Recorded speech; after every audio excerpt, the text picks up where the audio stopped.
All right, I'm recording. I got Chris Thompson in the house here. So if people don't know who you are, you're the founder and CEO at CRUSH1 Coaching and CRUSH1 Nutrition.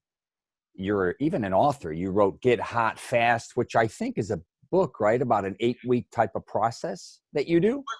Yeah, well, the book is Get Hot Fast, and Hot Fast is an acronym. It stands for Hormone Optimization, Transformation, Fasting, and Systematic Training. And so the book is really kind of a opening salvo, I guess, if you will, to kind of the philosophies behind what makes up that process, right? Those steps. And so with that kind of in conjunction, I created a process and protocol and system called H.O.T.F.A.S.T 24. And so it's really a 24-hour blueprint of the way to, as the acronym says, optimize hormones, right? And so, and using, and some of the mechanisms around that, like fasting and systematic training, also to help optimize hormones, upregulate like muscle building, fat burning hormones like testosterone and growth hormone, downregulating fat storage hormones like insulin and cortisol. So it sounds kind of complicated perhaps in a way, but really it's simple behaviors that are brought together around food sources, food amounts, and food timing, right? Because that right there delivers about 80% of results when people say that they want to, get abs or whatever. Look, abs are made in the kitchen. You can't out-exercise a bad diet. So yeah. Really, and what I see all the time and what, I've got a 30-year history in this space of fitness, health, and wellness. And what I see and what I even practiced for many, many years of my life was working too hard at the wrong things for the results I desired.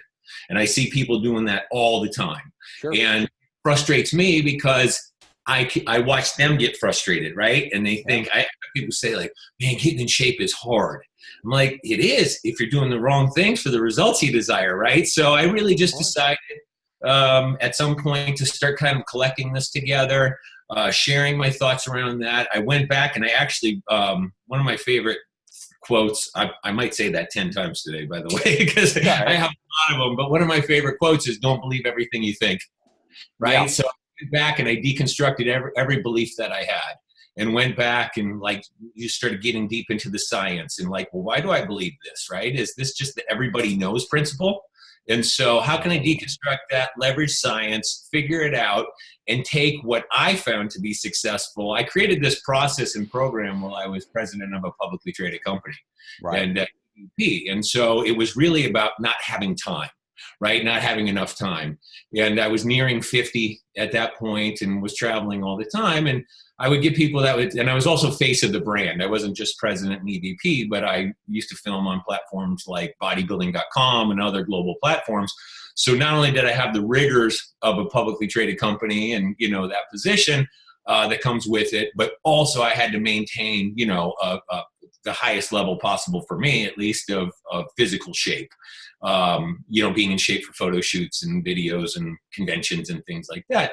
So really that's what brought that was the genesis to say, man, I don't have time to waste. So how can I take the same principles of business, apply them to fitness, which is productivity over activity. Don't waste any time, right? Which takes me back to people are doing the wrong things for the results they desire. Man, I worked really hard today, but at the wrong things, right? And that takes it back to really hormones as well. So if you don't get all that in alignment, you just won't get there. So it's a long rambling kind of salvo to that, but that's kind of how it came together. No, I mean, that's, you're just so informative and obviously you were the vice president and president of global sports nutrition at Twin Lab, correct? I mean, I was the EVP of the corporation, right? Executive vice president of the corporation, the parent corporation. And then I was the president of global sports nutrition. So we also had like a vitamin division as well, right? And we had like some other contract manufacturing division. And so I was president of the global sports division. It's so crazy because I was actually growing up, I took originally Gainer Fuel from Twin Lab in the late 80s. That was like a hot product. And we took animal packs and what else did Genesis Gainers type drink, 2,000 calories. And I always took Flintstones vitamins, but I stopped taking them. I didn't feel good. I don't know. Now, you grew up partially in Florida, and that's why I have the Hawaii picture up here from Diamond Head I took in California. Do you remember Hot Stuff in Orlando, Florida? I don't know if you remember that brand. Absolutely. All right. So I was taking Hot Stuff, and this is like in my early 20s or late teens. I don't know. And then I stopped taking supplements. Yeah. And it's funny because I became anti-supplement, and then you seem like you're kind of pro-supplement, right, to a certain degree? Even at industry.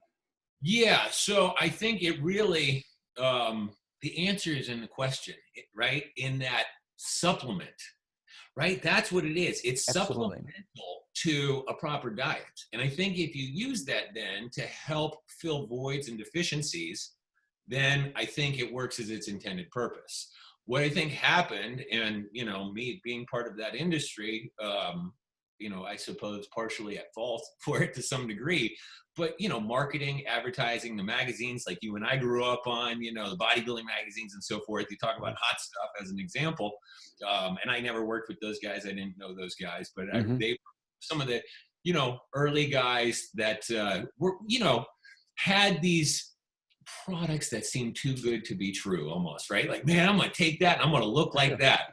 And, that started kind of the process of endorsement deals with like pro bodybuilders and stuff like that. And so I think young, impressionable guys like us that had a desire to, put on muscle and, whatever our own ego trip was at that, which is like, hey, I've got to do this. And that's kind of part of my thought process today and how I work with people as well, as dissolution of the ego, really in getting the true authentic self around that. But I like to use fitness as kind of a conduit to do that.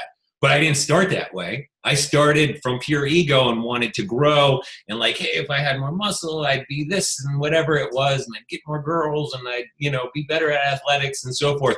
But so to bring it back, I do think, things like vitamins and minerals and especially in today's food system, right? There's just so much over farming and over agriculture that there are not minerals that are left in soils. And so foods are really not nutrient dense like they were to our, ancestors. So I think almost more than ever, it's, I do less and less in the supplement world today than I ever did before. But I don't think it's a bad thing, but I've kind of morphed a little bit about how I go about it, if that makes sense. Yeah. I shouldn't say I was anti that, but I knew the family there at at Hot Stuff and stuff. And then I knew other people that were involved with creating that. And I'm not saying it was hocus pocus by any means. And I'm not even saying it's good or bad because I don't have enough knowledge in it. I do think it has a placebo type effect. 40%, right? Everything has a 40% placebo effect. So there's something around that in itself as well, for sure. Absolutely. I just had a phobia, and this is one of the reasons I never took steroids, or I would have, is I was deathly afraid of putting things in my body I didn't trust. And it could be even getting steroids from a close friend, hypothetically, or if you had to take a pill. I don't like needles. And even when I took supplements, I didn't feel good. I didn't even feel good on vitamins, which is my body reacted very weird, but I felt good on Flintstone vitamins. I know that I sound like a child, but I've done that forever. And I think with me, I just said, I'm going to go hardcore at food.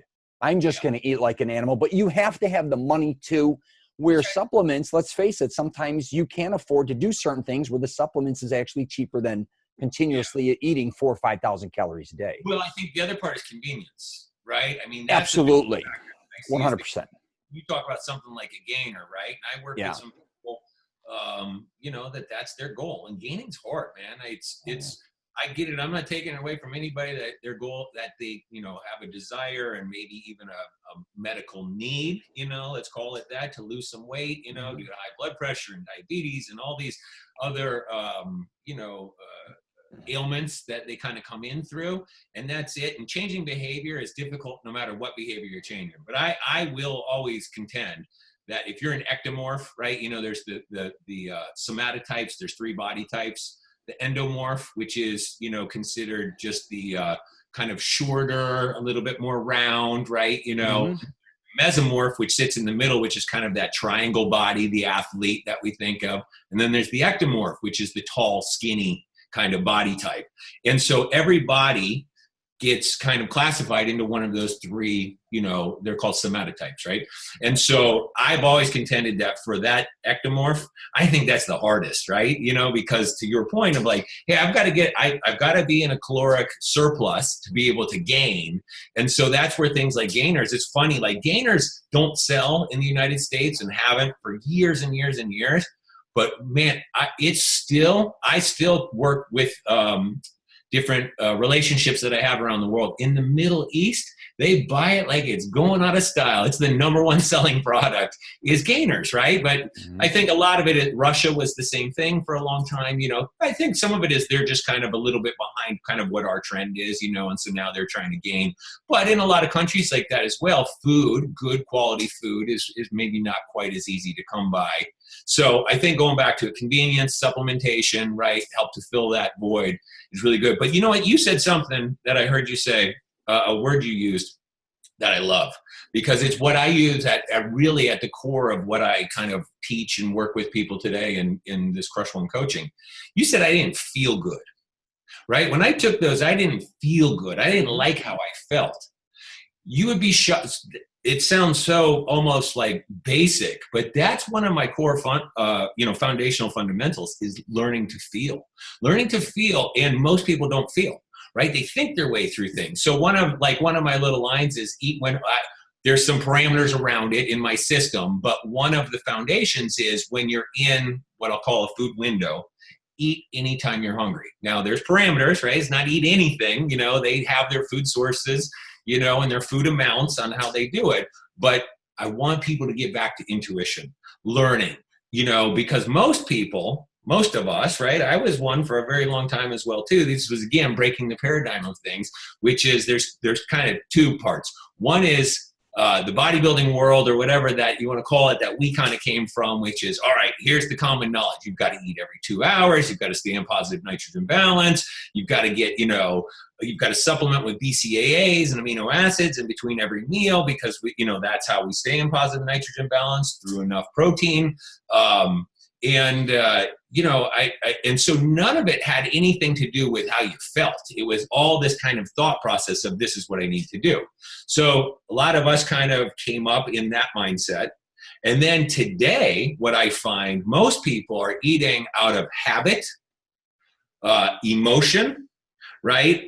And just kind of not out of feel, right? I'll give you the most perfect example. Hey, it's noon, time to go to lunch. Let's go eat. Is my body hungry? Do I need to feed it right now? I get it a lot of times too, where I'm helping people break that paradigm from, eat when you're hungry. Now I've got some parameters that it makes it a little bit more, we eat in full components, full macronutrients.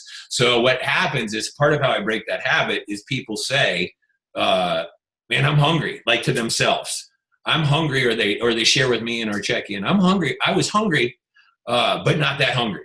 And I say, well, then I would contend you're not hungry, right? We've got your meals kind of, each person's macronutrients are prescribed, if you will, or developed to their personal, demographics and goals of what they're trying to do. So obviously the person who's trying to, gain muscle is going to have a different macronutrient base, of numbers, maybe not sources, but numbers compared to somebody who's trying to lose. So out of that, it really is breaking free. And I say, eat when hungry, drink when thirsty, learn the difference. And we'll teach it, right? That's kind of part of the process. So I just love that you said feel, because I think we're in such a world where we do everything not to feel, right? It's social media, it's check my phone, it's, it can be anything, right? And it can even sometimes be productive things. You can work your ass off not to feel, right? Like, I don't want to go home, so I don't want to feel what's at home, so I'm going to stay at the office, but I kind of get rewarded for that because my compensating behavior is something that everybody looks at like, oh, you've made millions of dollars or whatever it is. Doesn't make that person whole necessarily. So anyways, I don't mean to go down the rabbit's hole on that, but feel to me, I've just loved that you said it. And it's, I think it's so foundational to living in the presence, right? I mean, that's one thing, is to be in the present moment, you have to feel, right? And that's why, one reason why a lot of people don't want to be in the present moment, because they maybe don't want to feel where they are.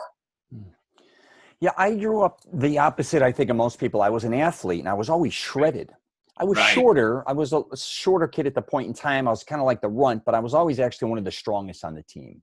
Yeah. Even in high school, I was always shredded, but I wanted to be big and massive. A lot of my family members are Italian and they were big guys. And I have a big scar on my stomach. It was from a childhood accident. So when I finally left high school, I was wrestling throughout the years and playing tennis and all soccer, all these things. And I said, and I was only 5'6", 135 pounds, 38 pounds. That's what I even wrestled my last year. And they're talking about going to college and maybe wrestling at that way. And I was like, I want to be massive. I want to be huge. And I wasn't caught up where I think a lot of people were like, okay, I need abs while I work out. Or I'm going to maybe be a bodybuilder. I may do a show. I may have to do an Ironman. No, I just said my goal is to eat and get massive. But the trick with me was I'm so self-centered. Everything is based on a feeling for me. I even close my eyes most of the time if you see me working out because I want to golf myself. I remind, like, people used to say, Rich, are you trying to be a bodybuilder? Are you a power lifter? Whatever. I'm like, I'm a soul lifter. I kind of ripped it off surfing. Because like dudes, when I'd go to California, even when I was younger, or skaters, when I was younger, I'd be like, they just did it for the love of doing it. Right, yeah, because it felt good. Yeah. It felt amazing. And even like what's weird with me, even certain foods, I always say I have this relationship with my body. Like I loved wheatgrass for years. Then all of a sudden I took it and I didn't start to feel good on it. And I dipped on it. I said, because I'm evolving, I don't know what's happening. But same with anything in life. I don't think most people truly listen to their body. And if you're eating like an animal, you're going to feel like shit. And that's what people got to realize. That's a whole different element. If you're going to eat 4,000 or 5,000 calories like I did, you want to be 250 pounds, 54-inch coat. There's a price to pay. You are not going to feel good, but you have to eventually realize how far do you want to carry that out? Is this really working to your benefit? What age are you at now? Is it a benefit, a disbenefit? Am I destroying my joints? Let's jump back with you. Let's start from the beginning with you because, you know, I was jumping between Florida and Chicago throughout my years as a young man, throughout high school. And Chicago was my origin too, right? I was born in Evanston. Yeah, you told me that, which is a very beautiful area. I mean, you can't get much better than there. Well, I don't know. Look behind you. This is, absolutely. But I didn't grow up near Evanston. I grew up in Cicero and Melrose Park, roughly, in LaGrange. So my element was much different than that. Yeah. Then you ended up bouncing between Florida, California, and Hawaii, right? As a young guy. Yeah.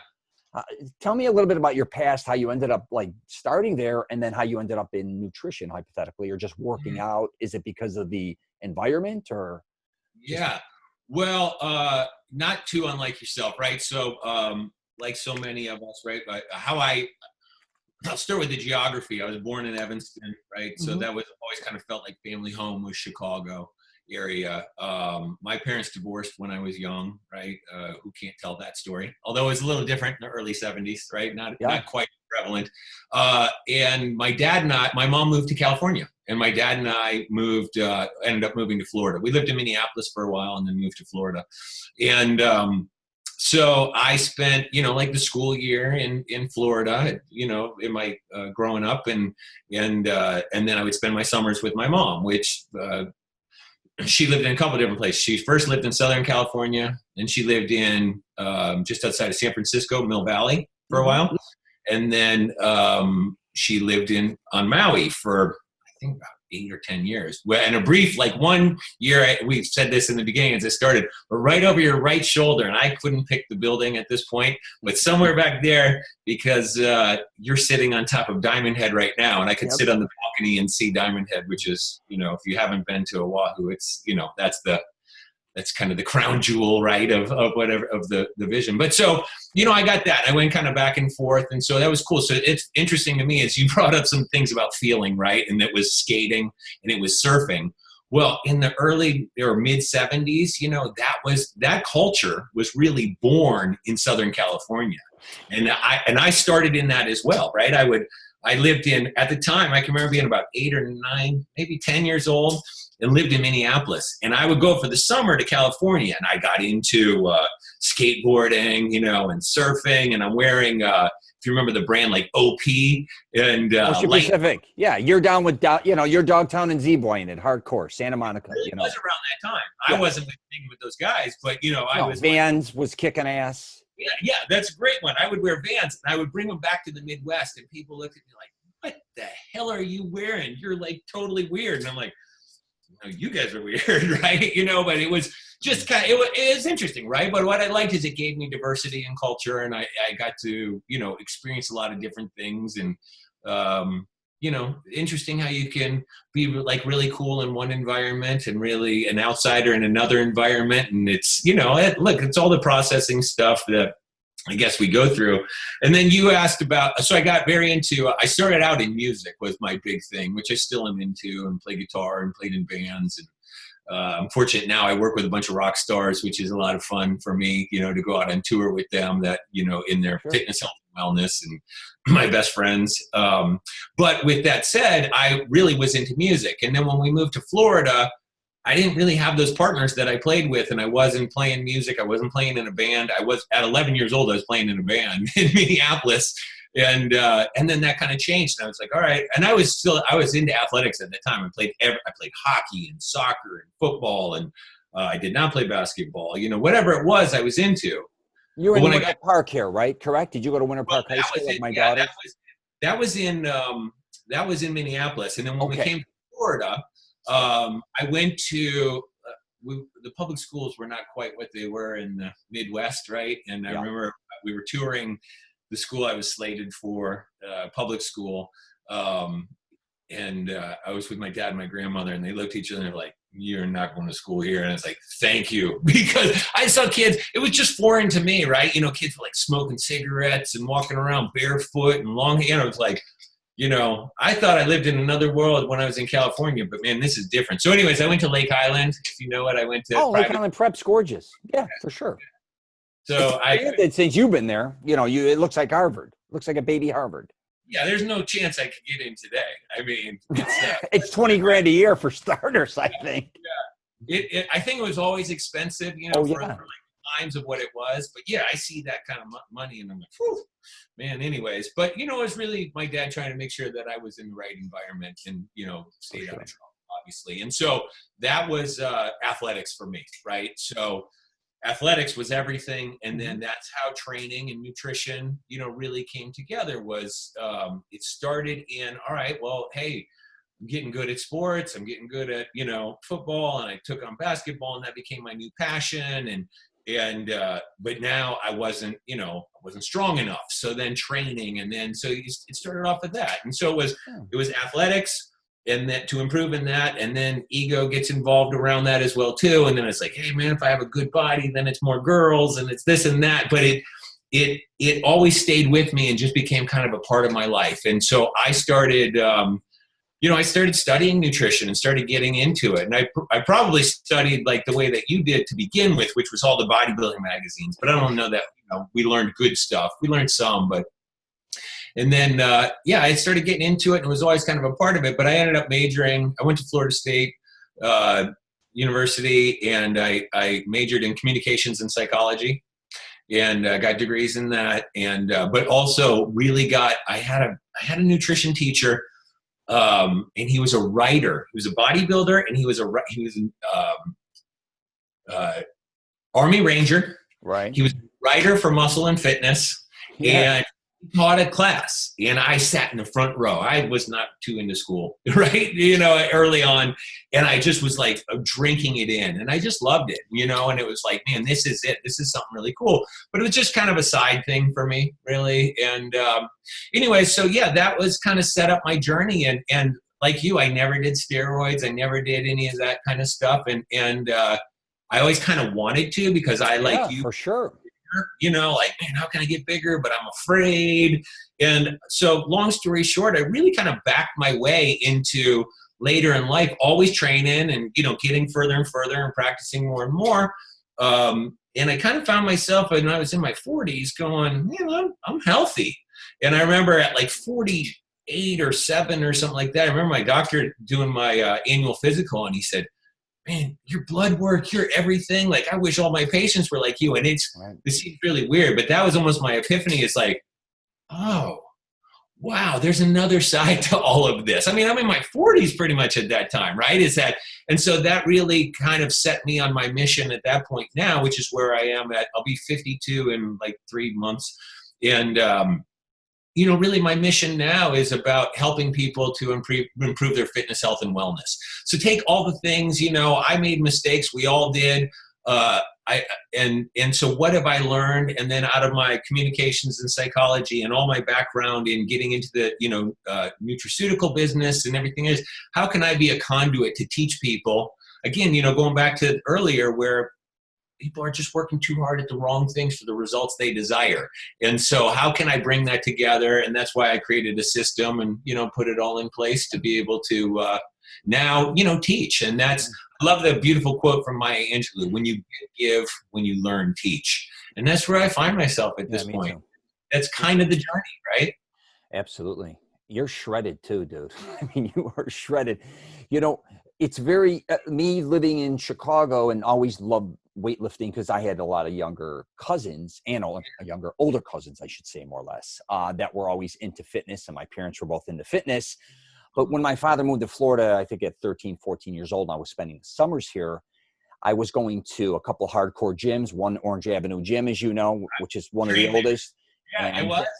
Yeah. And then off of Goldenrod, we had the Steel. Oh God, I forgot it. Goldenrod and East West Expressway. We were just, all my buddies were a bunch of gym rats. Steel gym? Not Steel? No, it wasn't Steel. It was even before that. I forgot the damn name. But to make a long story short, it was so different from Florida, obviously, to Chicago because the hardcoreness of it. I mean, you're legitimately running into a lot of wrestlers, powerlifters, like legit bodybuilders, steroids on a mass scale, football players from all different universities. And I felt like a child amongst men. And what's funny is I ended up hanging out with a lot of gym rats, which I ended up becoming 20, 30, 50 pounds bigger than them. But at the time, what I loved is me learning so much from them. If I never maybe came to Florida, because Chicago was mainly like civic centers and YMCAs. And they had Chicago health clubs, but like they wouldn't let us in there as teenagers. Yeah, gotcha. Yeah, and it's interesting, like you said, no matter what culture you're bouncing between both cultures. So in Chicago, sometimes I'd be known as the Florida kid. And then in Florida, I'm known as the Chicago guy with an accent, right? And I grew up with that already because my family was from Cicero. And when I was in LaGrange or Melrose, or, I'd hang out with guys from Taylor Street, they're like, you're the suburb kid. And then in suburbs, you're the city kid. I'm like, no.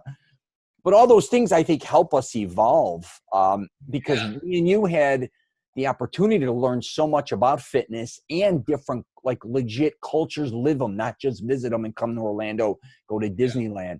I had a buddy in California. He bounced between California and Denver his whole life, divorced parents. And I was like, and everything he loves kind of evolves around skiing and the Denver lifestyle, and he's a surfer. And with me, with Florida and Chicago, I'm kind of a city kid, and then I love the beach and the Florida environment. It's kind of a programming mechanism. Sure. I tell my parents all the time, and I said, I love that you actually got a divorce at a young age, because them separating and going to live different lifestyles, I was able to do that, not only with them, but with a lot of family members on both sides. Because when you're divorced, you kind of bounce between all your aunts and uncles and cousins. And a lot of mine were into fitness. They were football players, wrestlers. So I would spend the weeks with them, going to matches. If my mother and father never divorced, I would have mainly just been with them too. Yeah. Who knows where you'd be, right? Yeah. And I got to work. Yeah. And my cousin's, like, say, in Park Ridge, which wasn't far from where you were born. He had a full-size gym, and I'm talking in the 70s, in their basement, because they were wealthy. And then I would go to my other family members, and my father had a bench press. He gave it to me like when I was 7. My mother wouldn't let me use it. But to make a long story short, that became like part of my bedroom for most of my life. Yeah. And like yourself, muscle fitness, muscle development, I think. I don't care if it was Bodybuilding Magazine, Flex.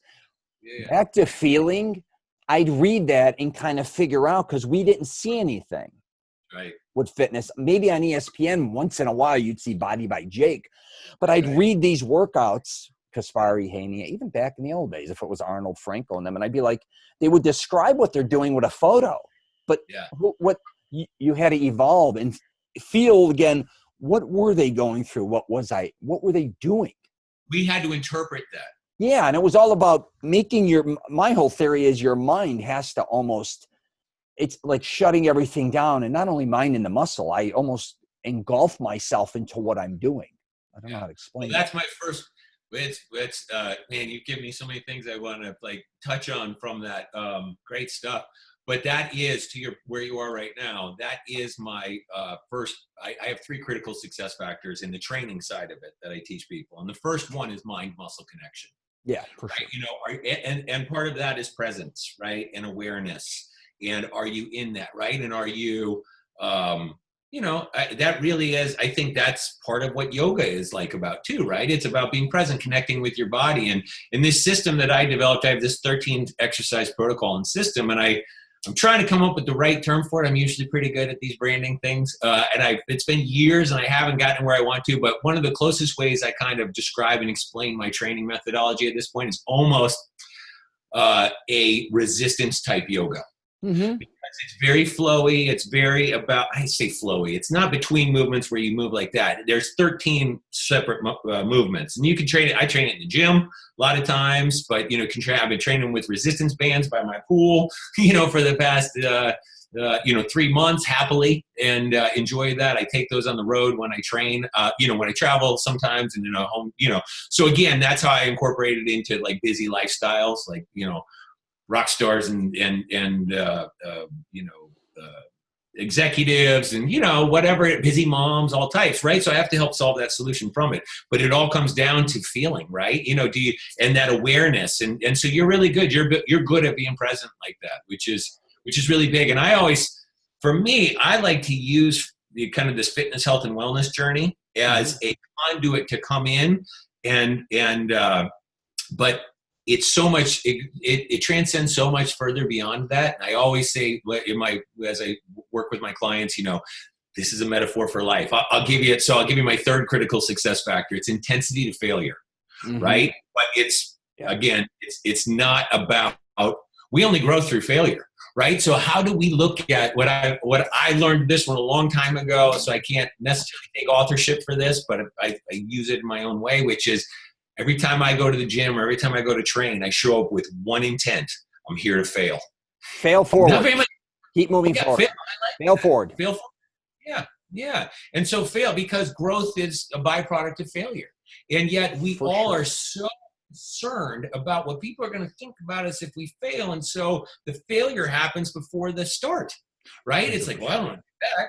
And so now we limit ourselves in our ability because we're afraid to try something. And so I like to use all of this process that comes in as being a greater metaphor for life. So where else? So now that I'm teaching you, and a lot of times, you know, I work with a lot of people in their 60s, you know, I mean, I've worked with models as young as 15, you know, that got sent home from Paris because their hips went from a 36 to a 38 and they can't, you know, that's it. You know, you're out and you can't.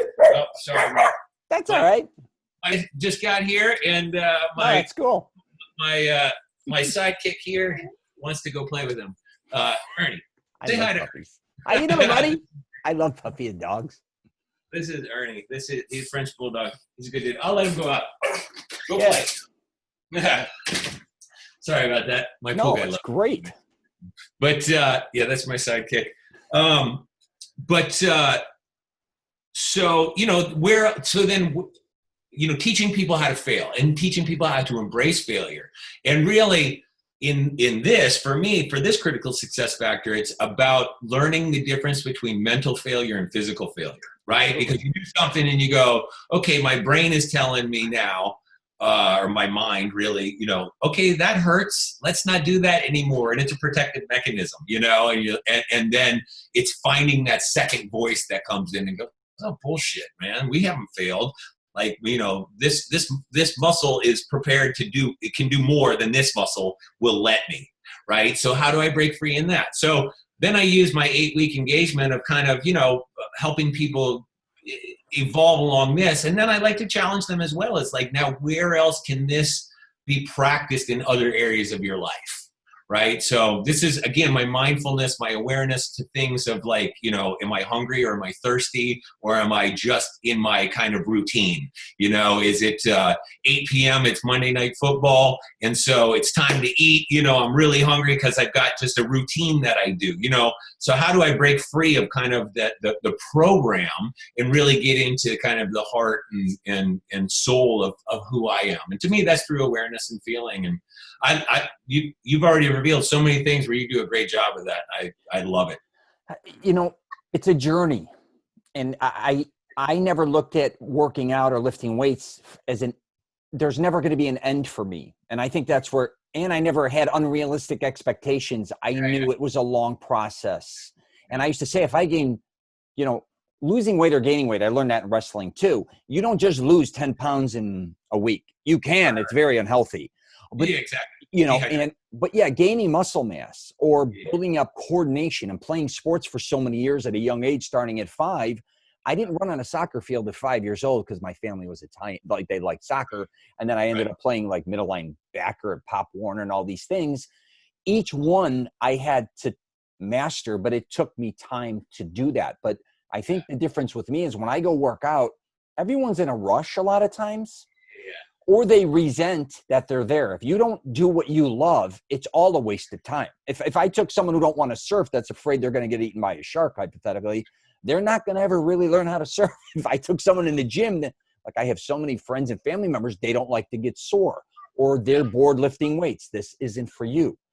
But in my case, when I step into a gym or do anything physical, if me and you said, hey, let's take a bike ride or let's go, whatever you want to hell to do physical, a trip, I say I'm at home now. I want to do this and I want to do it for as long as I want to do it if I can.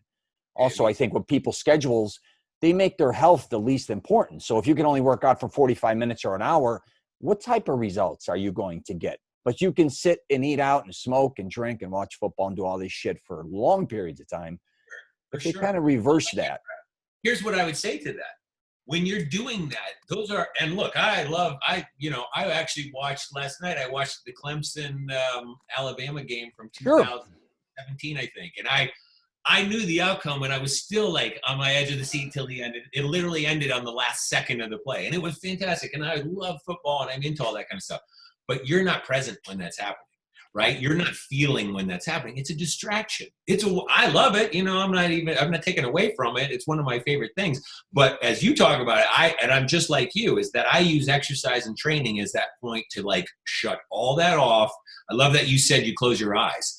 I close my eyes. A lot of times I'll have my headphones in at the gym, you know, but I don't even have anything on. Yes. I just don't want to talk to people. You know, not that I'm antisocial or I'm that guy, but you know, a lot of people would know me from the industry at times, and so they'd ask me questions. And you know, I'm super outgoing, but you know, it's not like this. Like you said, this is my time, right? It's my church. We call it church, right? We call it. I got work as well, right? One of my best friends and partners. You know, it's always like, well, I got to go to work, you know, and that means going to the gym, right? And that's putting it in because that is the work that makes my soul kind of flourish, right? I need that as well. But it's not from an ego standpoint. It was at one time. And, you know, you touched on some things earlier about how you felt when you were in the gym and you needed to grow and you needed to do that and you needed to, you know, all these other things. That's about, from my perspective, right? I can't speak for you, but that was, as I've deconstructed all of that, that's about fitting in, right? Like I should be 20 pounds bigger so I look like my cousins, as you said, you know, or my friends or these WWE people or bodybuilders. Like, you know, I remember training at Gold's Gym for the first time in my life. And I went from being like, you know, in shape at my high school gym to holy shit, what did I just get in? Like these guys are real, you know? And, I met Tom Platz. He's from our day. You probably remember. Yeah, I love his legs. Yeah. So I was like, you know, like those legs are real, you know, and it made me at that time in life feel so inadequate, right? Like something wrong with me at that point. You know, it's not that there was something wrong with me, but I wasn't enough. And that's what I like really deconstruct at this point as well too, is that I want to get fitness, health, and wellness into a place where it's not for ego purposes. Right. And I love it that ego purposes drove me many, many times in my life, you know, broke up with a girl, you know, or maybe she broke up with me, probably better, or it ended, whatever. However it happened, it ended.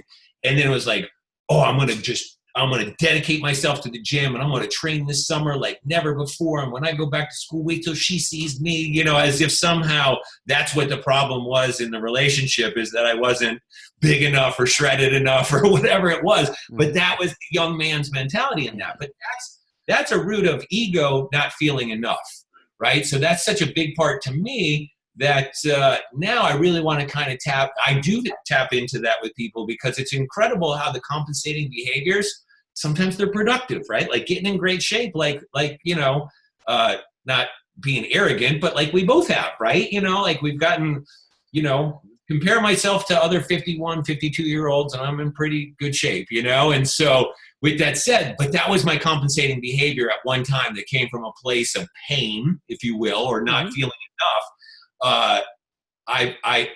It wasn't through I didn't one day achieve this body and go decades bodybuilding.com or whatever, but it wasn't even that to where I went, now, wow, look at that picture, you know, or look at this feature or all this kind of stuff. Like, man, now I'm not enough. I had to go back and deconstruct everything else really and go, I can never get in good enough shape to heal whatever that place was as a child and maybe growing up like we both did of divorce. You know, is there somewhere in you, you know, in that first 7 years of programming, you know, which is that's where our subconscious is created, right? First 7 years, we're 100% in theta brainwave, which is the same brainwave as hypnosis. And so we're very suggestible at that time. We're watching, we're listening, we're seeing, and that's kind of creating the program, right? The Jesuits had a saying, which is, give me a child for the first 7 years and I'll show you the man. Yeah. Because that's just going to set what it is.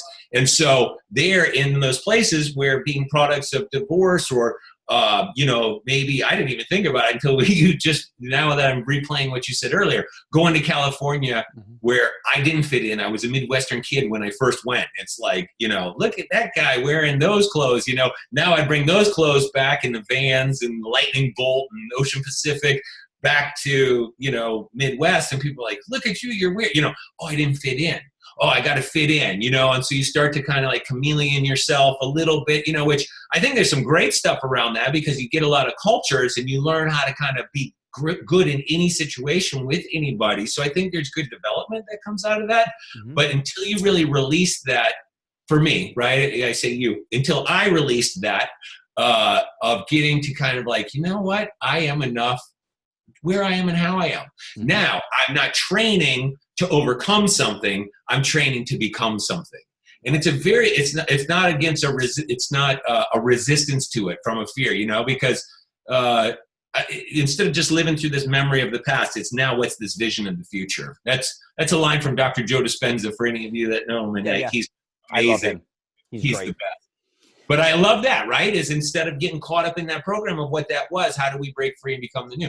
So now I think when training becomes healthy from that perspective, right? And you and I kind of, I have nothing wrong with steroids and performance enhancing and hormones and peptides. I think it's wonderful if done the right way.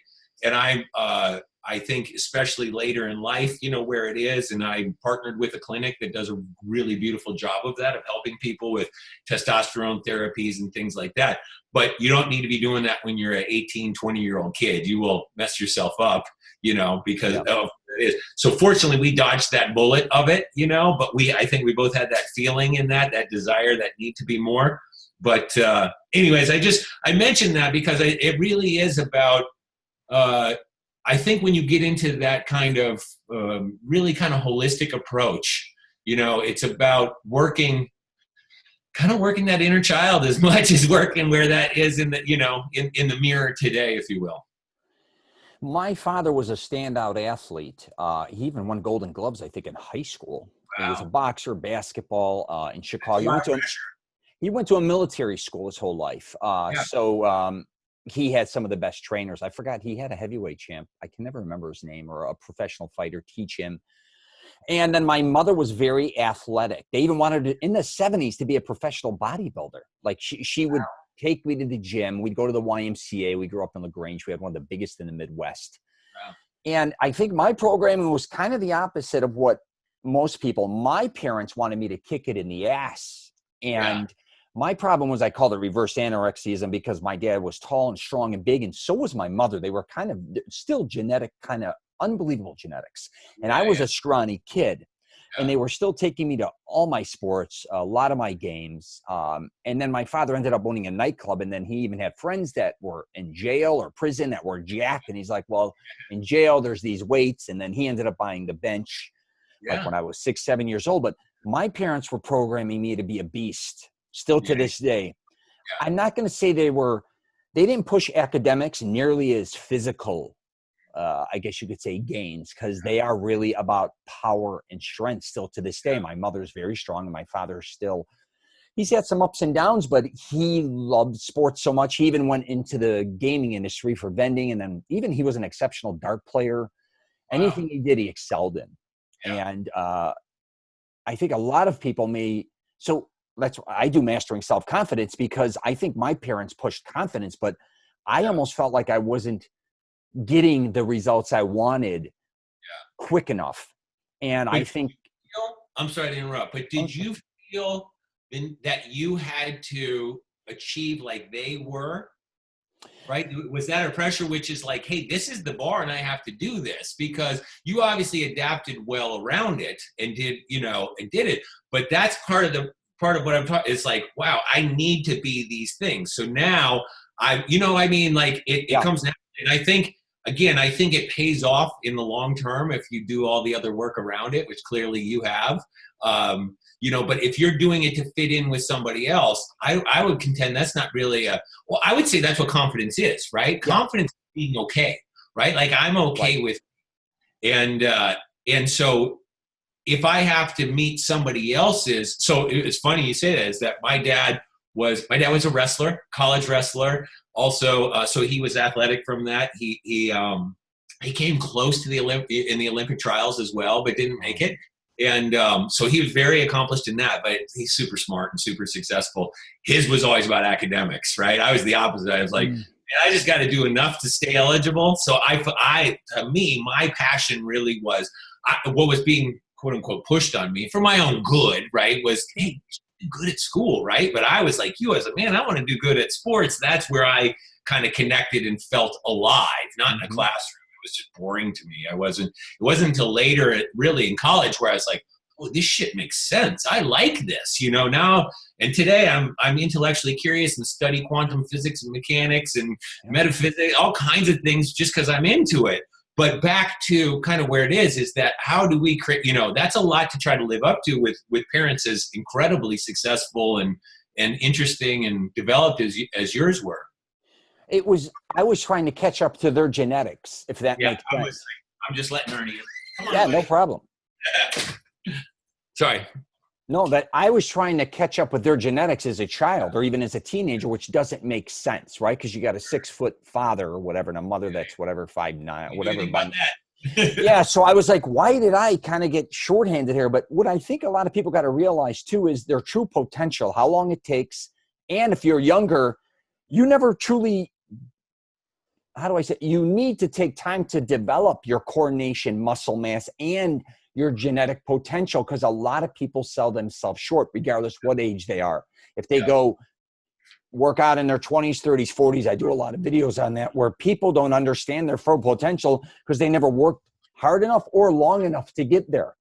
If I never did sports my whole life, I'd probably be I'd be very thin, right? It teaches us perseverance, right? Right. But I went well beyond. Like my father's like, you just had to keep going. That was, again, maybe a personal insecurity, just that I wanted to see if I could be 260 natural and bench press, hypothetically 500 pounds, squat, 600. That was me, I think, also showing my family members, friends, and colleagues. I'm not saying I was kind of like I'm not going to say the quiet alpha male, but when I walk in the gym, I'm the goddamn beast. You know what I mean? When I walk down a sidewalk, people are going to get out of my way. Like, I don't know. Again, maybe that was my parents and a lot of my family members programming me to keep pushing and pushing. I think that's probably how you saw them, right? Because when they did that, when your dad, as a beast as he was, when he walked down, that's how people responded to him, right? So in you're thinking, well, that's how it should be for me too. Yeah, and I grew up in adult environments very quickly, him owning a nightclub at 2 years old. So even when I spend time with him, I'm only with adults. He's taking me to, he owns a bar and nightclub. And then he went in the vending business. So now I'm in bars and nightclubs at 13 years old on. I'm always with adults. And I wanted to be like an adult, I guess you could say, right? But it's all, like you said, it's part of up. Yeah, I wanted to grow up, but I wanted to be big and strong. And again, my mother's really into that too. Like, and I have my godmother and all them people, a lot of family members that'd be like, get big, get strong, like lift. Like I had that. And a lot of people don't have that. I think a lot of people get beat up being told they're weak. They're, they're this or that. I got made fun of being skinny arms and skinny legs when I was working out, but I knew it was at its core to help me push myself. Well, recognized and acknowledged, that's all we all exactly want, right? And that's kind of what that is. And I would say you and I kind of have a similar path in this, is that I would say I almost got into it for what I would contend, my version of yours like that, maybe the wrong reasons, but I stayed with it. Oh, when I say wrong reasons, I mean, it is what it is. It's a child of insecurity that this is kind of my way of becoming my own safety blanket. If I can get stronger, I can protect myself, and I can be, I can fit in, and I can be whatever it is, all those, it's not hard to connect all those dots. But what I would say is back to your kind of sticking with it and that perseverance, right? And having this mentality of like, this isn't about looking good next summer. This is, it kind of goes on. And that's how in my 50s, right? It's like, oh man, like I can't wait to see where I can be at 60 and 70. And like you said, it's not a destination, right? It's in that. And I kind of bring that same thing back around with the clients, because it's like, well, when will I be my goal weight or whatever? I'm like, look, just focus on the practice, right? Learn the behaviors. Practice perfect, right? Big difference between, people say practice makes perfect. And I've always contended, no, perfect practice makes perfect. Practice makes consistent. You can do something not perfectly over and over and over again, and that's the new routine, but it doesn't mean it's the right way to do it. Correct. I see people at the gym all the time, not training with proper form, but that's their consistency, right? And it does that. I mean, I'm going down the rabbit hole because that's an ego thing. Like I've got to, be lifting 50-pound dumbbells or whatever it is, that I'm doing. And so to fit in, I've got to do that. But in order to curl a 50-pound dumbbell, I can't do it with strict form, right? I've got to swing it and all that kind of stuff. And to me, that's where I get into kind of ego and trying to break that part down. But what I always get into when people get the kind of routine is, great, now you're in it, just stay in it, practice perfect, and trust the process. And I think that's kind of part of what we went through, is trusting the process and just saying, the work is like, I love how you talk about how you feel when you're at the gym. Like that's your time. That's where you really feel authentic and connected with yourself. And I feel the same way too. And so it's not, I have to go to the gym. It's, oh shit, I get to go to the gym right now, and that's because that's our passion. Right. And I always kind of think about passion as being the difference between I have to do something and I get to do something. How many people are waking up going, fuck, I have to go to the gym today? Yeah. And how many people are waking up going, oh man, that's the best part of my day. I can't wait. And so, but I think the people that don't want to go, they're probably doing it out of insecurity. They're in fear, like I don't fit in here. I don't feel comfortable like we did. You talked about showing up at that first time we were at the gym around big dudes or whatever. It's like, oh man, I don't feel comfortable.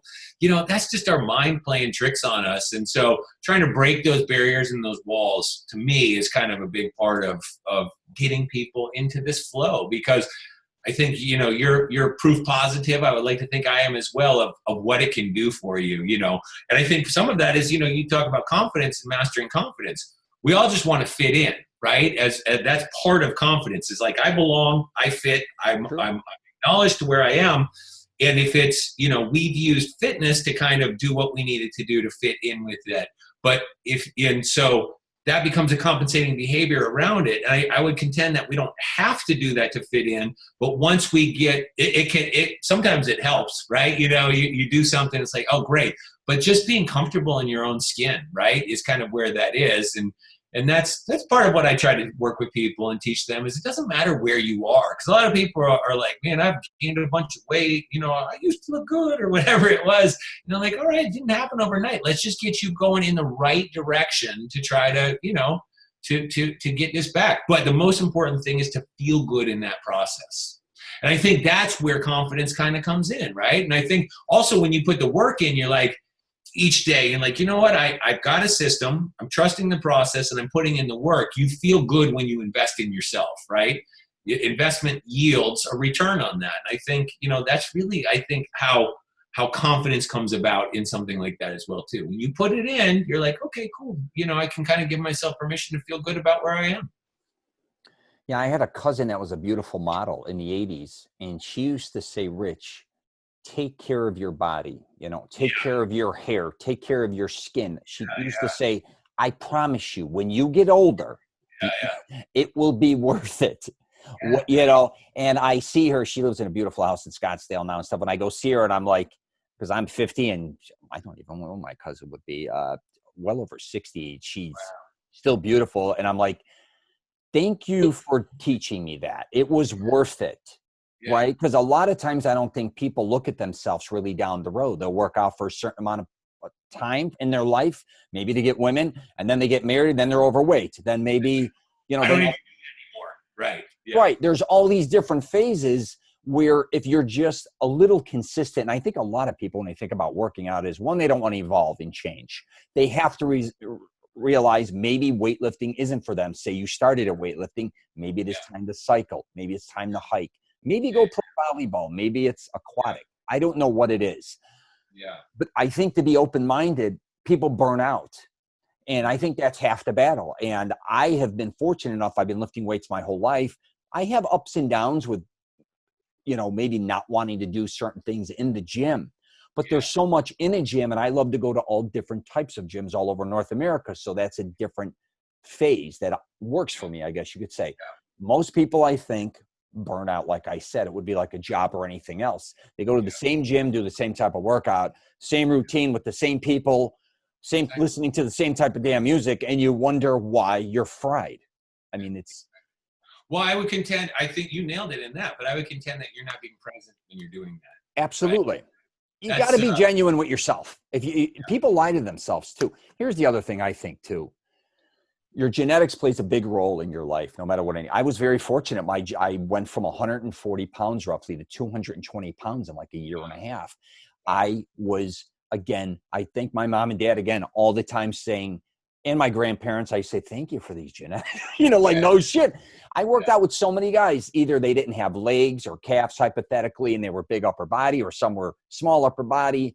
Some had great legs. Some didn't have a chest. As you know, some guys got great buys, horrible tries. I was very fortunate. Balanced. Yeah. And I think people get discouraged a lot of times. And I get a lot of times when you work out, you want to work on the things you don't have. But the reality is you got to still focus on the things you have, but not maybe being the biggest guy, maybe not bench pressing a certain amount of weight, maybe not running a mile at a certain time. Don't quit on yourself over that shit. Everybody is different on so many different levels. I may hypothetically, my buddy, we were just discussing this because his back is destroyed. And I'll just throw this in here real quick. Instead of podcasting, I'm one of my oldest lifting and closest friends. His shoulders were so strong. And we used to even curl up to 185 pounds. We'd be doing 225 with shoulder presses. And we used to push ourselves.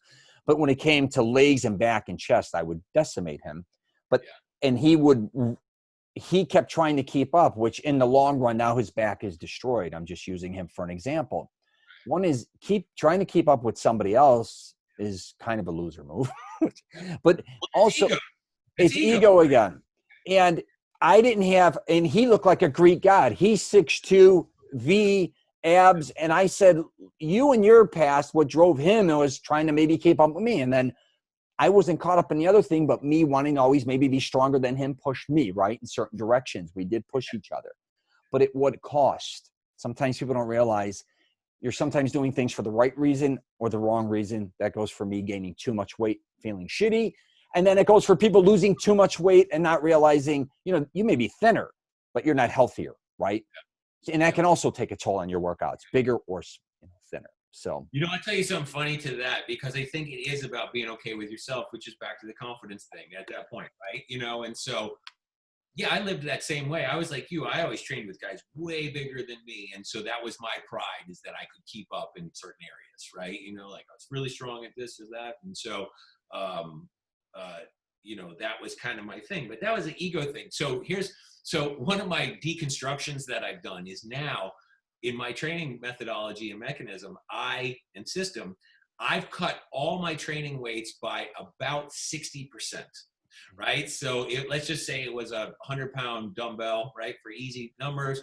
On the chest press that I used to do, I guess I haven't cut that by 60. Today I'll use like 50s, 55s, maybe the most, and focus on that mind-muscle connection. Like I'm just going to really be incredibly present. Like everything else is tuned out, including not just in my surroundings, but also in my body. Right? I'm not going to let my triceps compensate. I'm not going to let my front deltoids compensate. It's, you know, I mean, obviously they're going to play a part. It's a compound, you know, movement. And so, yes, they play a role, but they're a supporting role, not a driving role. Right? And so, like, if you're focused on how much weight can I lift, it's how much can I engage my triceps, my anterior deltoid, my pecs, you know, I might use a little momentum, you know, all these other kinds of things. So what I've done, and this is, man, you want to mess with your ego, there's nothing harder than to take your weights, cut them down to, I do bicep curls sometimes with 15-pound dumbbells, right? You know, and 50s to me would have been like light before 60s, you know, something in that, maybe not light, but 60s, you know, and do them right. Mostly right. But now it's about that mind-muscle connection, you know, cutting that out. Like, I don't care. I don't care who's next to me. I train at a gym here that has a lot of, one of the gyms I go to has a lot of WWE guys, a lot of, it's my buddy's gym. I'll give him a shout out, Ironclad, right? You know, they're open, by the way. 436, are you talking? Yeah. Jamie's place. I know that guy. And then right next to him is No-Nos. Those are some of my oldest, closest friends that own that Italian restaurant. Yeah. Right? Is that the 436? So, you know, right? Is that the, yeah. Right? Old, like, city or something used to be. Yeah, he took me on a tour inside there. He's a very nice man. Oh yeah, I know your gym. Yeah. I can hook you up. It's one of the gyms I go to. I haven't been going there in a while. Just LA Fitness is like across the street from me, and I just got lazy. You know, it's so close and easy to justify. But I love going to that gym because it's you know, it's real, it's authentic, it's, you know, super serious. But for me, the ego check was, I'm sitting next to guys, you know, now where I've got to be okay. I'm thinking about your buddy that you were training with, right? That's trying to keep up with you, where in an exercise you were stronger with. Now my ego is going, dude, you're using 15-pound dumbbells next to, you know, like, but I don't care anymore, right? It's about me. And so I'm focused on mind-muscle connection. I'm tuning everything out. I'm just trying to squeeze time under tension, being absolutely maximized, right? So super slow and controlled and contracting.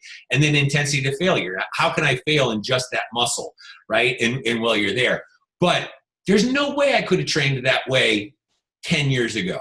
It just my mind, my ego would not have allowed me, because I prided myself and saw myself as being strong, right? And it's like, oh, look at, I trained with always much bigger guys. It was like, man, you know, he can keep up, right? And that became kind of a part of my identity. And I was like, you know, it's not serving me in the long run. And the point is that the path to reaching your goal is through consistency, right? You know, as we've talked about, this is a long-term thing.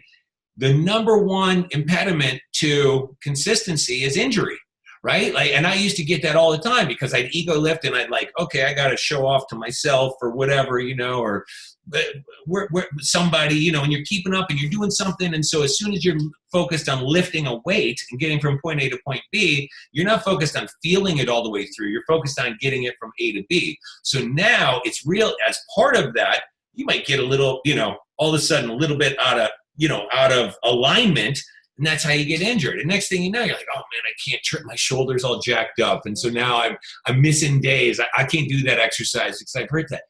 I did that with my own ego. So now using a lightweight, squeezing my way through it, mind-muscle connection, like super focused, time under tension, super slow and squeezing all the way through, and then getting that to failure, right? Sometimes people say, oh, so I use a lighter weight, but I just do really high reps. I'm like, you won't even get high reps in it. You really won't. If you do it this way, like I'll be dead at, if you think about this, if you do a 4-second eccentric and 4-second concentric, right? It's 8 seconds of, you know, time under tension. Yeah. Compare that to somebody and this isn't swinging weights, but just in a 1 second, I always do bicep as such an easy one to think about, right? Just a 1 second up, 1 second down. You wouldn't, if you saw somebody, you wouldn't be like, look at that guy swinging weight, where it's not even any, time under tension. You're getting 1 rep. You're getting really 8 times or 4 times, sorry, the amount of time under tension. So if you did 10 reps, going at 1 second compared to 10 reps with this lighter weight where you're so focused in there, you're actually getting 4 times the amount of resistance on that muscle, time under tension. And so if you take that, then past the mind saying, okay, that hurts, that's enough, let's protect, if you really fail, we could get eaten by the saber-toothed tiger that might be around the corner, right? You're not going to be able to run away, at the primitive brain, and like, that's not a fear. I've never seen one in my entire life. I think I'm okay. I can get to failure and be physically okay. So to me, it's about, that's where I am and how I train today. And I will say, I was going to say knock on wood, but I don't have to because I'm following this. I haven't had an injury in 4 years. Not one ailment. And I used to always have like a rotator cuff or something feeling somewhere. I haven't had an ailment ever since I started training this way. Yeah, I used to do a lot of workouts, still do, where I do a lot of negatives still, or I do a lot of holds. Mm-hmm. I think too, when it comes to working out, if we're working out, 2 things kind of come into play. I think sometimes having somebody else to look up to, or, obviously go towards to, or excel is a great thing for some people. But again, they have to realize they have their own strengths and weaknesses, right? Yeah. We are not that person, no matter what you try to do, right? Yeah. And a lot of times they don't realize a lot of things that person is doing can't maybe do what you're doing as well, physically. Like I may be able to lift more weights, but you can run a mile and destroy me, hypothetically, right? Yeah. And I think too, with the social media presence, especially Instagram, YouTube, a lot of people it's just unrealistic to think you're going to keep up with a lot of these type of workouts or have a certain type of body, because you have to realize a lot of people showing you this, that's their lifestyle. You're not going to diet like them. You're not going to, yeah, exactly. You're not going to do a lot of things that they do because for the average Joe out there, you don't have time. You have a family. You may have a work. You have all these different types of things. This is their lifestyle. Like you are extremely ripped. And I would look at someone like you, and I never was interested in being ripped. But if I was at my age, and there's no way I think I could get there unless I maybe went nuts. But again, that was you grew into that to a certain point, right? Your knowledge too is so superior to that. Like even when I tell people, you're probably at my age not going to look like me. If you started, even if you worked out a few years, most likely you don't have the knowledge. Most likely, I'm not saying you can't, but right. And also, I'm not saying I mastered working out. There's always so much to learn, but it's all I do is learn and evolve. Right. But that's the right mindset. Yeah, exactly. And I think too, I work out to prevent injuries now at our age. Mm-hmm. And a lot of my friends who still have egos, they're still getting injured or doing certain things. I'm like, listen, even at 30, 40, 50, there comes a point where I used to push myself, but you're pushing yourself towards an injury. Sometimes, there's a big difference between pushing yourself to get stronger, more fit or whatever the case, and then kind of paying attention. If you're deadlifting and you're starting to have lower back issues, or you're starting to feel a certain way, if your knee's tweaking, you have to pay attention to these things, especially at our age. Yeah, you know what I would go back to is I would say, especially the social media and all those things that you said, and around, that all those things are kind of ego driven, right? Like, okay, how do I fit in? And back to confidence. Like, I just want to fit in. And so now people are putting pictures up on Instagram or Facebook or whatever it is. I assure you, they're not putting their worst picture up. They're putting their best picture up. Sometimes, they're through filters, or it's this or it's that. So it's not even real. And now that becomes what somebody looks at and goes, man, I need to be that now fit in, right? And it's just false. It's not even there, but it's understanding that's ego. So one of the questions that I ask my clients when we do the way we start is with a client questionnaire, right? And so that's how their individualized program is built, because it starts with a lot of, demographics and your goals and whatever, but I ask them a question, and I ask them, what's your why? Why are you doing this program, right? Because the why is, first of all, what I always say is the why is what's going to drive you through when in the beginning, we're changing behaviors, right? I make my program very simple, but changing behavior, that doesn't make it mean it's easy, right? But simple to follow allows you to kind of stack successes, and then it becomes a new habit. But we're just changing the way that the mind is wired, right? That's the mind, as the brain fires, it wires, right? We're just creating habits around that. So how do we transfer those in? But so using your why is how to get that motivation, and dedication when it's uncomfortable, right? And a lot these days, most of the people that I work with, it's really around health. It's a great motivator, right? But sometimes you have ego people, right? Like, I want to have abs and I want to have this.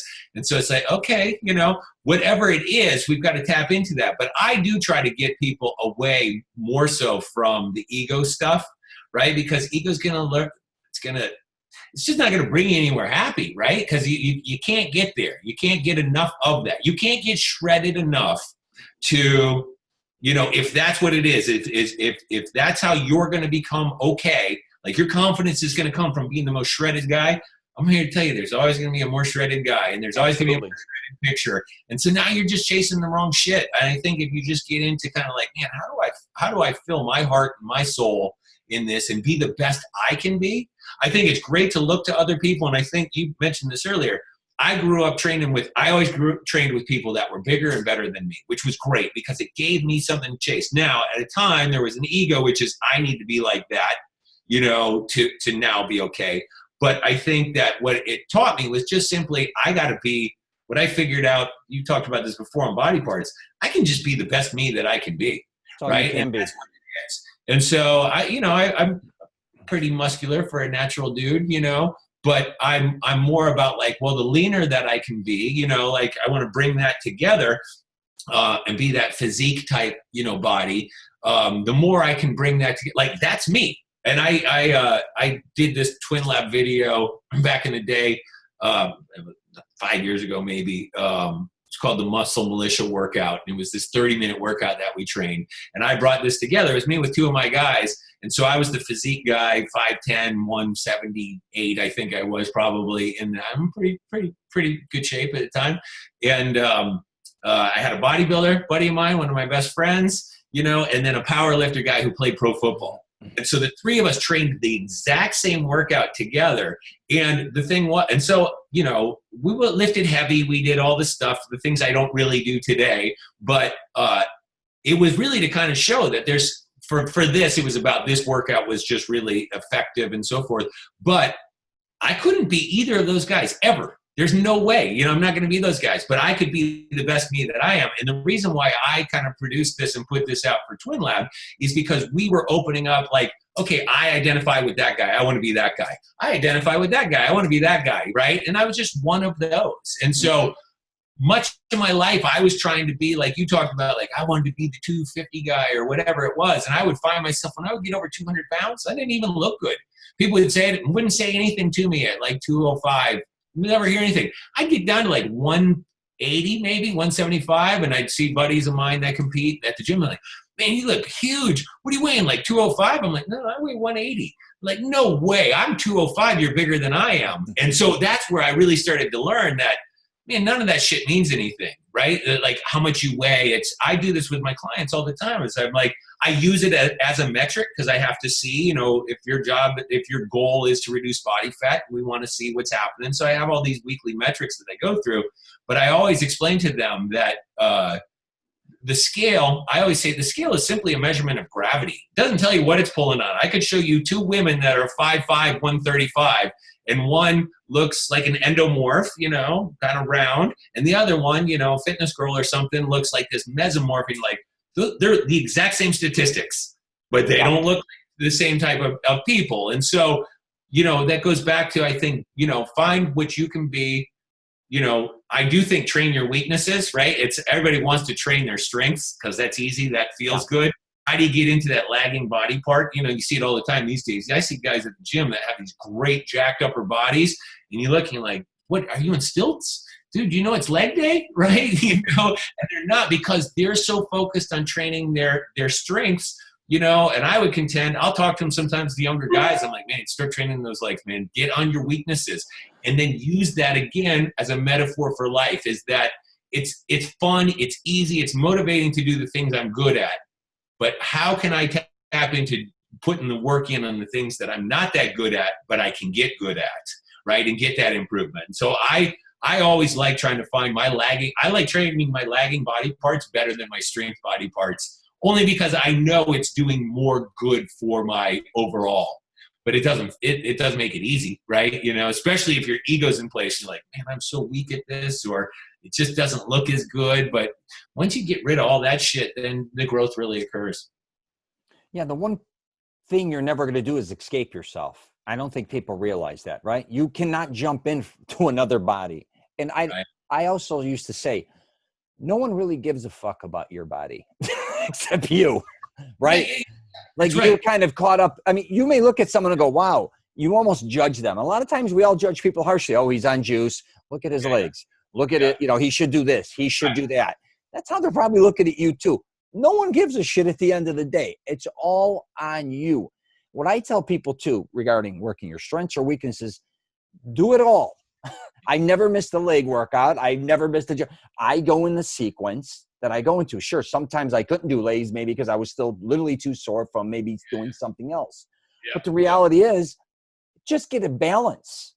Most people are not balanced, and they don't realize not having stronger legs will make them weaker in other areas of their body, right? Hypothetically, same with your back. If you want to neglect your back, or if you want to neglect your arms, anything you neglect, our bodies are like a car, and they all have to work in sequence with one another. And I think that's where you're back to injuries again. But I tell people, why skip anything? Now, if you don't like doing legs, hypothetically, say you're a weightlifter, then you're in the wrong game a little bit. Then maybe, it's good. I mean, you could do whatever you want to do. You could be top heavy. Well, I would just get back to, why don't you like doing legs? Right? That's going to reveal it. Like, why don't you like doing legs? Well, I'm just not that good at it. Right. So now you're creating a weakness out of that. And I would contend that most of the time, the things in life that we don't want to do are the things we need to do most. Right. You break up with somebody and you're in it, it's kind of like, I don't want to feel this. I'm going to go out. I'm going to find a new, significant other, or I'm going to drink. I'm going to do whatever to not feel this. Man, the just like the same thing about training a weak body part. It's like, man, I really need to, this is what I need. The thing that I don't want to really kind of come up against is the thing that I really need most for my growth.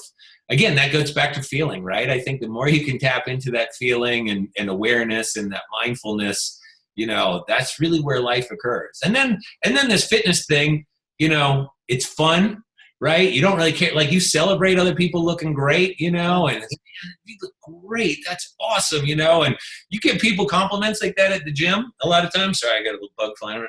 And, they look at you like you don't know, like, what? Everybody's so, like you said, like nobody's looking at you, like everybody's caught up in there, like, how do I look? How do I look? And it's nobody, and sometimes it's for a few seconds they look at you. Yeah, right. Maybe, yeah. Some might size you up too, but that's their own ego trip. So back to legs, if you like, go play soccer, then go swim. You can do things to also strengthen and do things for your legs, There's so many different things you could do besides just working out and evolving and figuring yourself out. Again, you got to feel it. Like, you got to understand yourself. Most people don't want to do that. Everybody is kind of figuring out everybody else's workout, what's kind of worked for them or what hasn't. They really never, I talk about it themselves. Study your own body. Take the most interest in yourself. I think a lot of us been programmed like that, selfish, or that's, I can't care about myself to that level. You better care about yourself, because if you want to live a long, healthy lifestyle, it's on you. If you don't take care of yourself, you can't take care of anybody else, right? Exactly. What they say when you get on the airplane, right? In event of emergency, put your air mask on before that of a child, right? And what is that? Is that selfish? Like, no, you should be your child first. Hey, if I don't take care of me, I can't be there to take care of them. And I think you're exactly right. There's a big difference between selfish and self, right? Right. Even when it comes to working out, like I know I impacted a lot of my family members because a lot of them ended up training or fitness. And even my daughter wants to be a trainer, involved with fitness, all these different types of things. And I'm like, you don't sometimes realize you setting the tone too, especially if you have a family, you have kids. I don't care if you're an aunt, an uncle, a niece, a grandparent, you getting in shape actually helps them, right? It could be even your eating habits. You don't realize a lot of times the impact you have on other people on a positive note. And that goes for negative too. But I'm just saying when it comes to fitness, if you don't want to, I don't say you have to do this, but if you don't want to do it for yourself, sometimes think of others, you know, like, especially if you're cooking meals and stuff. Do you want to give your kids a healthy meal or do you not? Well, I see that families a lot as well too, is what are you teaching your kids, right? Absolutely. You know, times, you know, I love when I work with somebody that goes from a terrible diet to learning how to eat, you know, good whole nutrition foods that have children in the you know, in the household, because now they're starting to learn how to take care of themselves instead of eating Cheetos and, you know, just crap and what that's going to do. And I really, for me, a big part of what I get into is kind of, you know, I love the quote from Buddha, which is thoughts become things. What we think about, we bring about. So again, having that awareness, we have on average about 60,000 thoughts a day. So you can't sit here and monitor all your thoughts and like, oh, I thought something bad or whatever, but you can judge that by how you feel. Right. And so to me, it's really thoughts, feelings, and emotion are what's creating your life.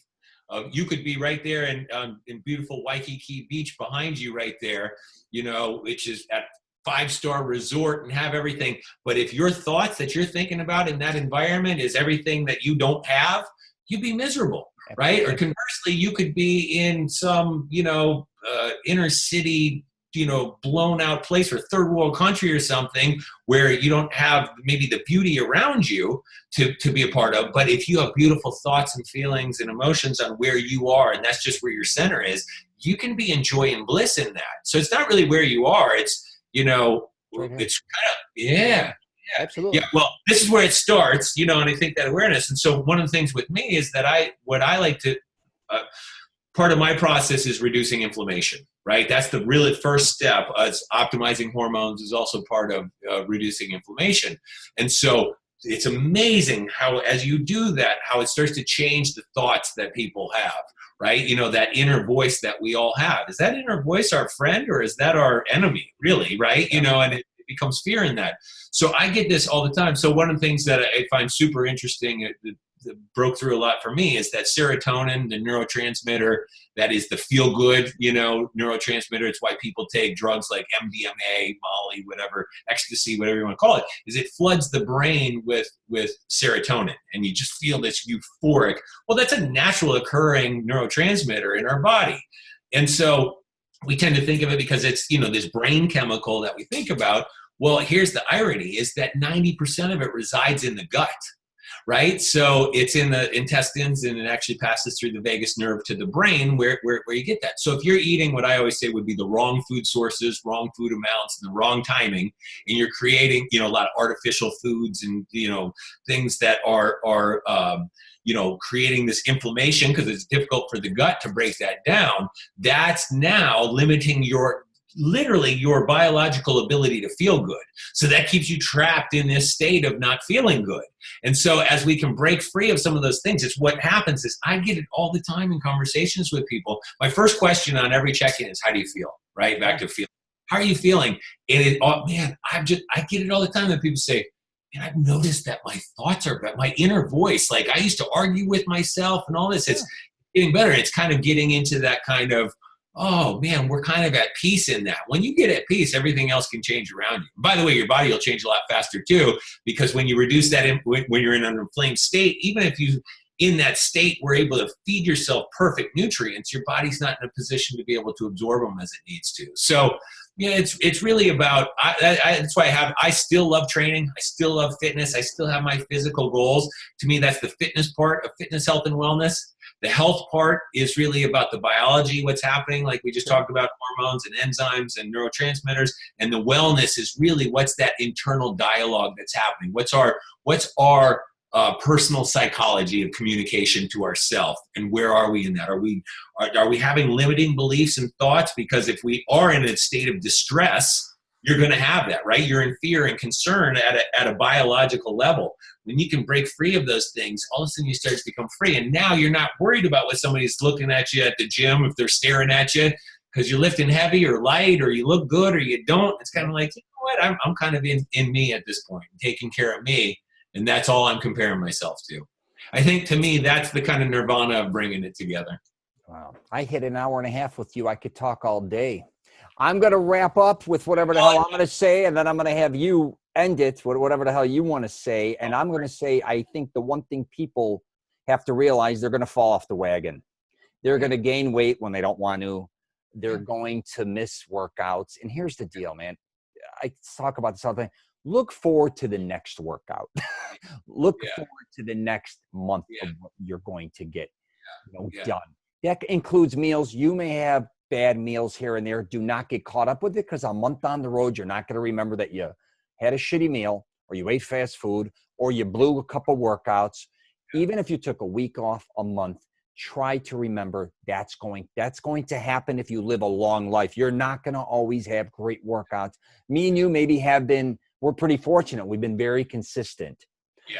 Even when my daughter had a liver transplant, basically for a year there, I was in and out of the hospital so much, I couldn't work out, and I lost like 40 pounds. People thought I was getting sick. Yeah. But, I realized the value of working out, what it meant to me. Like, I missed it so much. But the truth is, you're going to have ups and downs, I talk about this all the time. Good days, bad days, good weeks, bad weeks, good years, bad years, even in months, and everything in between. Just keep looking forward to the next workout and trying to do the best you can, because you are going to have, you're going to have setbacks. I don't care if your children get sick. I don't care if you get sick. You got to realize that's part of life, but don't let that destroy you. Don't carry all those anchors and shit with you. So I'm going to let you wrap it up. You tell me. Well, I guess I would just pick up from where you were right there. I'll start with, really the answer is loving yourself. And however you get there, that's what matters, right? Exactly. And I do think, eating the right foods and exercise and things that, we do feel better when we do those things, and that helps. And to your point of what I call it, I do this with clients all the time, is, when I do an 8-week protocol, I always encourage them, like, let's do the best you can, right? Like, really give your best. So let's give up alcohol if you can, right? Let's stay to it, stick to it, just see what you can do. It's only 8 weeks. But to your point is that it's life after that, and it's life during that. So if you are going to go off what I call program, right? Do it. What I call it is mindful indulgence. Know you're doing it. Say, you know what? I want that chocolate cake. Acknowledge it. Or I don't want to work. Yes, whatever. Commit to it. Yeah. And I'm going to embrace it. It's mindful indulgence. I'm in it, and I'm okay with that. What I always say is, if you're going to eat, using the metaphor of the chocolate cake, if you're going to eat the chocolate cake, eat it, enjoy it, and love it. Or don't eat it and be proud of yourself, or happy, or, on plan, celebrate that you didn't. Whatever you do, don't eat it and then beat yourself up for it, because now you're shooting on all over yourself, which is, I should do this, I should do that. And I would say at that point, you're outside of authentic self, and you're not at love. You're trying to live up to something else for ego. I need to be these things to kind of fit in.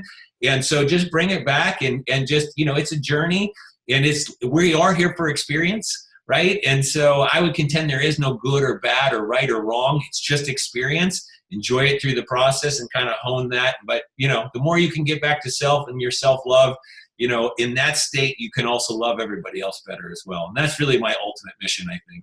Create a better society through helping people feel better themselves. Absolutely. You can bullshit everyone. You can't bullshit yourself. Yeah. Right. Try.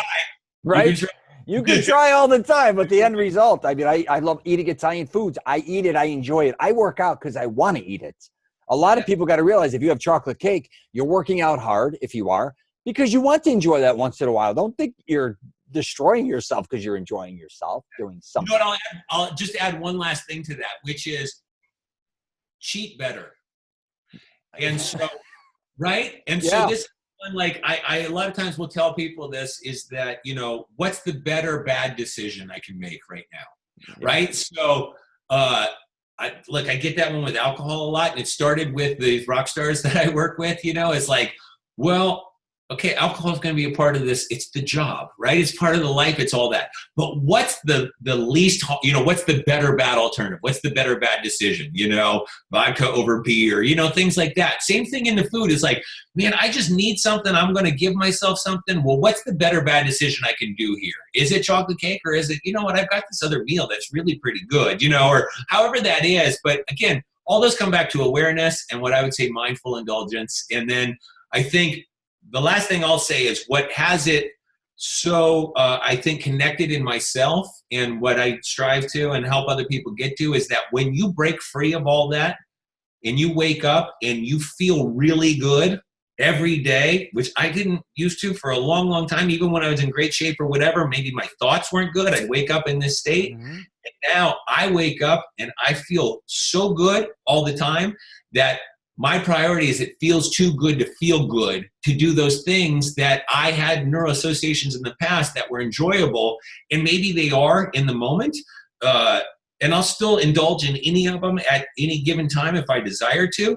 but the juice isn't worth the squeeze at this point because it's not even about like alcohol for me. I will occasionally drink at this point, but I tend not to, and not even because that I know I don't want to wake up with a hangover and not feeling well, but I know that my thoughts change the next day. And that's the part I value so much is like, well, why did I go to fear in that? Why was I concerned about this deal falling through I'm working on or whatever? And just noticing kind of the lack of things. And so to me, that's once you get it, that's the part that keeps it kind of in place is, it just feels too good to feel good. And that's where that kind of self-love comes in. It's awesome stuff, man. Chris, you're dope. You got a lot of information, man. I don't know about that. How can people tell people how they can reach you if you want? Sure, that'd be great. We have a website, crush1coaching.com. It's the number one. That's kind of where we do our platform to work with people. We do it all through a digital online platform, so work with people literally around the world. Yeah. You don't have to be in Central Florida. In fact, it's rare that I work with somebody and actually see them. Sometimes I do in some places, but so that's one. I'm on Instagram at Chris Thompson Fitness. I don't know. We've got our social media stuff is coming together. I think we've got Crush One Coaching on Instagram. That should be enough, right? You're the real deal, dude. I mean, at your age, you look amazing. I mean, your photos, Jesus Christ. I mean, unbelievable. And you're so knowledgeable on every level. It's just not fitness or nutrition or just meal prep or whatever the hell you want to call it. It's just across the board. It's just unbelievable. Well, I have a mission in life at this point is really just to help people feel better, right? And it's that simple. And I agree. Processes, because when you feel better, you treat other people better. And I think the world could use a lot more love, and you have to love yourself first. And the best way to do that is take care of yourself, right? And I think that mirrors right into your confidence and everything else. These are all the things that just bring that together. And that's really what my mission is. And hey, if anybody wants to work with me in that and us, I love it. I love to teach this and just help people make those breakthroughs physically, right? Emotionally, spiritually, fitness, health, and wellness. Yeah, I think people just been programmed that they should suffer. I know this sounds crazy, or they're not worthy. Their bodies are never good enough. They're not smart enough. They're not rich enough. They're not thin enough. They're not muscular enough. It's all this. Fear. We'll help you dissolve that. Yeah, I mean, it's ridiculous. I don't know how society ended up with that way, but most people I talk to, that's their frame of mind. I'm like, just start with yourself and enjoy yourself in your life and the time you have on this earth. How about I leave you with a quote from a gentleman by the name of Peter Crone that I think is, look him up. He's just absolutely unbelievable. He has this line, and you can ponder this. Who would you be and what would be available to you in the absence of all of your concerns? Yeah, it's pretty good. That's really good. Think on that one, right? Because for sure. My fears, it's my concerns, it's all that's running my life, that I'm stuck in but in the absence of all that, that's who I truly, really am, so getting to that kind of peace, it's one I try to meditate on all the time, we're human. So guess what? You're gonna fuck up, as you said before, a lot more than once. What you think you should do. But there's no such thing as really fucking up. It's just another experience point, you know, that solidifies something else. And you learn. It's all about learning and evolving. We got to give a shout out to Vinny. God forbid if he watches this. Oh, that's right. Yeah. What's his Vinny? Is he Vinny? Who knows? Rhino? Yeah. No, but is he like Vinny Rhino, I think, at Instagram or something like that? Rhino Vinny? It might be. Well, I'll kick his ass. Yes, Vinny, I love you, brother. Yeah. I forgot. I'll tell him about this. He's a great cat. I love him. He is funny. Oh, my goodness. He's a beast, man. I was just saying, you want to talk about a big boy. Woo-hoo. Big boy. Goodness. Yeah, I worked out with him. I work out with him sometimes when our family gets together in Jacksonville, or when he comes to Orlando sometimes. We get nuts together. And I got to work out with you, man. I got to do a gym tour there. I did gym tours all over North America, and I think I told the guy, I got to come back here and shoot your gym one day.